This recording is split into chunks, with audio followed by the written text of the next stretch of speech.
Alright, like I said, we're only showing you these games if you want the race these games. Good competitive games. Playing this, and it might not be competitive.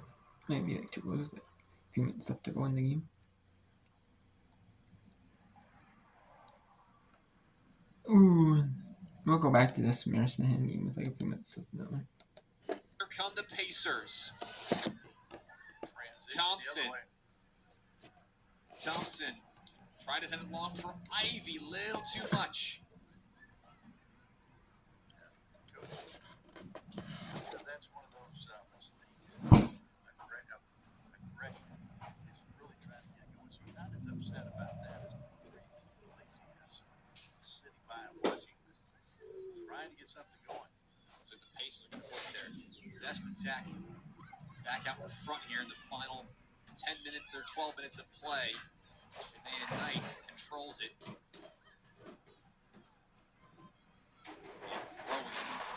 Crochet.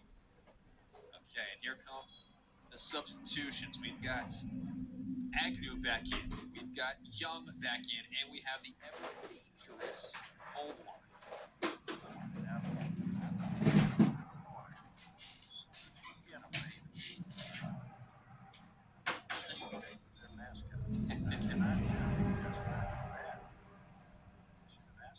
Speaking of those Indiana connections, we mentioned Indiana State, home of Seth Montgomery, the former SID here at Charleston Southern, and he has a connection because he knows the head coach of the Pacers. Coach Clayman, they're just 2 or 3 years ago. Buccaneers in some trouble here as Olwine sends it long. Nobody there except Candace Bell, and she'll poke it along for Robertson. Robertson with a step on Leonard, but Leonard able to knock it away. Matchup going at it. Yerger back to the middle, nothing doing. Here's Hoffman. Hoffman loses it to Bates. Bates will send it to Olwine. Here comes the show. Here comes Olwine. Wells in defense, racing down the right wing. Goodness, they're both fast. Olwine to the corner. Wells not letting up, and it's going to be a goal kick. Wow. Excellent defense there by Carson Wells. Watch the track meet down the side there, didn't it? That's putting it kindly. That was a 4x100 and then some. All we needed was some hurdles. It would have been good to go. Sereno to Mason, and she'll clear it out, looking for Bell. And Cern is there. Bell sends it long to Robertson. They like her speed, and they want her against Leonard. Nope. Finally, a bit of a late whistle as Leonard looked like she got her heel clipped there by Robertson. I think the problem with that was there was a delay. You got to call it. Go ahead and blow the whistle right there. Once again, those two just like, it's clean. A little bit of a, shoestring dance in there. Players that start backing up. You're seeing it right here in this sport of football. Going at it. Again, we gotta give our flowers though to Chloe Leonard. She's had a great day. I know the. Alright, we'll show you to the 80th minute of Marquette Villanova. We'll go to. We want to show you we met some Manhattan. Marist is playing at Manhattan, and they're playing Burns. They use some of the field, and some of that little area is used. You can see this game is still across. The men and women soccer teams are being used on this field, and then you see like the lacrosse teams are being used on this field. And then on this field, you also have the softball field, as you see right here. Back left to that campus. So, of that campus. Like I know,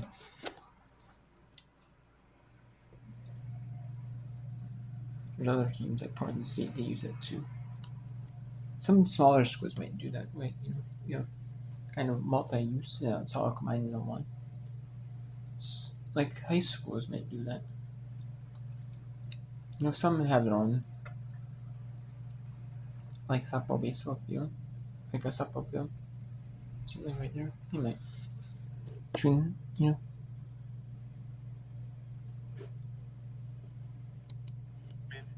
Preparation is key. Our profession as well, Aaron, right? Yes. It sets you up for success, obviously. And going back to what we talked about, kind of towards the top of the broadcast, that's what helps build a culture, right? When you set those principles and foundations in your team, in your organization, when you communicate that to the players and then buy into that, that's how success is built. That's how the wins start to come. Out of play in the late corner for the Golden Eagles. 7th of the contest. Yeah, a lot of set pieces today for Marquette. Dickinson, I mean, she's got a nose for the ball, obviously, especially off these corners. So good at navigating. They're going to load up the box here for the Golden Eagles. The freshman Hernandez will take it. Handed off there from Kaluch. Right back to Hernandez. Right, so now we're going to go to Maris and hand here to final 2.5 minutes. See if Maris can get the salvage a draw 1-1, split the point set. One should be really be a point and a half. But it doesn't work like that, it doesn't work like really. You don't get the extra half point. What teams do?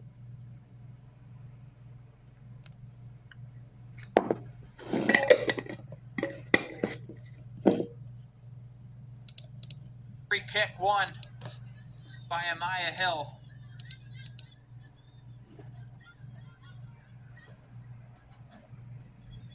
Willie Bandel telling Maddie Heitman to just settle down. No reason to go quickly with this one. Great leadership from Bandel. That's what you want to hear from your center back. Telling the freshman fullback, take your time. We're up here. Nobody's in a rush.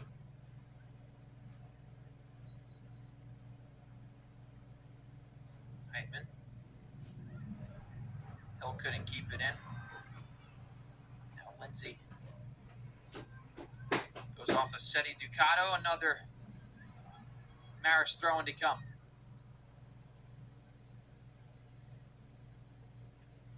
Flipped on for Trudeau. Smashes one in the air. Knocked up ahead by Caroline. Lip tack out of bounds for a Manhattan throw. As we approach 75 seconds to play in regulation, Maya Wheeler's goal the difference right now. Jasper's trying to cling on to a 4th consecutive clean sheet and make it 6 in their last 7, but more importantly, a monstrous 3 points to end Maris's 9-game unbeaten run. A goal kick for the Red Foxes. 40 seconds to go in regulation.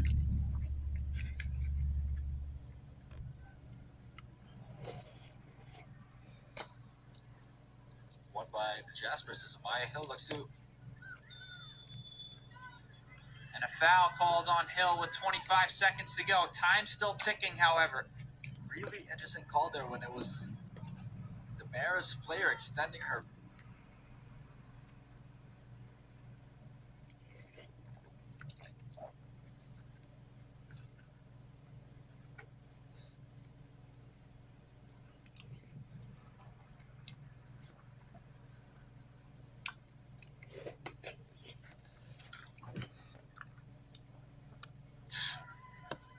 In a 1-0 victory over Marist on their home turf.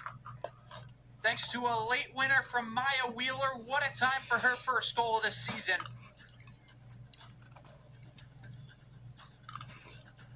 And a tremendous 90-minute effort from the Jaspers to get their 4th clean sheet. Can't ask for much better of a game, Leo.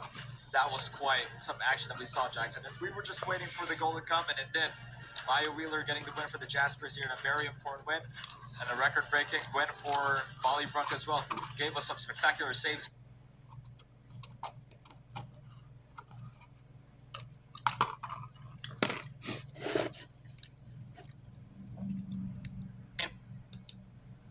The Manhattan Jaspers get a big, much-needed win to get the 3 points. Tough ones in that first half. Molly Brunk made 4 monstrous ones herself, and it's Maya Wheeler with her first goal of the season in the 80th minute off an Amaya Hill free kick to come up with a huge victory for the Jaspers, and they get their 3 points. So for my partner, Leah Chanocayo, I'm Jackson Hiles saying so long from Gaelic Park, where the final score, Manhattan.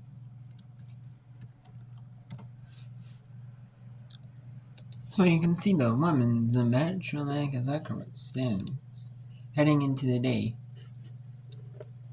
You can see here, Marist had a 9-game unbeaten streak, all 8 in conference, and they Manhattan improves to 4th, or in the league, tied with Marist. But they have the tiebreaker over Marist here. Niagara 2-1 over Merrimack. Niagara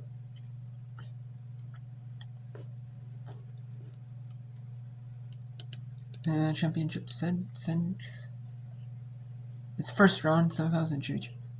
So it's the top 6 make it. So far we have it'll be Manhattan who's up to 4th, Marist goes to 5th. And Kinesis with that win will be in the top 6. So Stands will be in the top 6.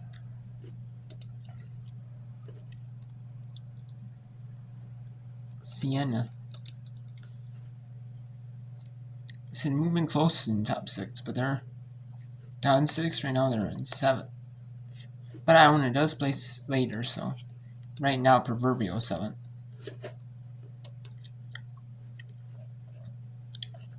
So, man, what a dip. And it's the first round on Sunday, November 2nd. Thursday, November 6th is the semifinals. And the championship final is Sunday, November 8th. And it's reseed. Here. And the first round will be on the 2nd, November 2nd. The 4th seed plays the 5 seed, the 3 plays the 6. And ESPN Plus, the 1 seed will play the highest seed, which will be the highest seed number. The lowest remaining seed, which is kind of contradicting because it's the highest seed that's left, which will be the 4. Which will be if the 6 wins, it'll be the 6 seed. But if the 3 seed wins, it'll be whoever wins between the 4 and the 5. And then the 2 can only play the 3. Can only play the 3 seed if the 3 seed wins. However, they can play the 4 seed or the 5 seed if the 6 seed happens to win. And then the championship final will be on November 9th. At the lower seed. The lower seed is the team which is the number 1 seed. Well, if the number 1 seed advances out of the semifinals, they'll guarantee the host in the championship final. Well, the only way the 2 seed can host is if the 1 seed happens to lose. But you could have like the 3, or the 4 seed, or the 5 seed host. The 5 seed could host it as a 5-6 final. A 4 seed, could host, Is it 1 and 2 seeds go down? So. And then you have to have the 6 seed. That'd have to be against 6 seed. I mean, the 3 seed, if it's a 3-4. The 3 seed goes, 1 and 2 seeds go down. If the 3 seed wins, it's no, 1 seed goes down, so